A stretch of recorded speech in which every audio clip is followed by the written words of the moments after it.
ए बुड्ढे, अंधे हो क्या? दिखाई नहीं देता कचरे का डब्बा? देहाती गंवार कहीं का।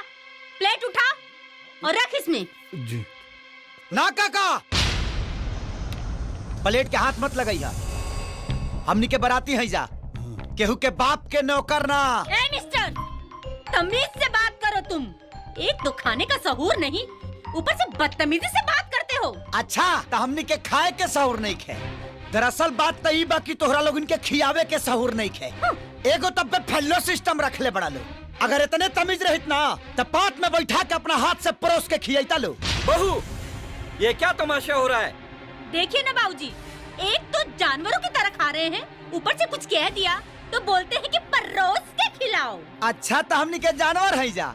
ए भाई लोग सुना लो, प्लेट नीचे रख दलो। अब तो हमनी के पात में बैठब जा, आई परोस के खियाई है। ए किसनवा, चुप।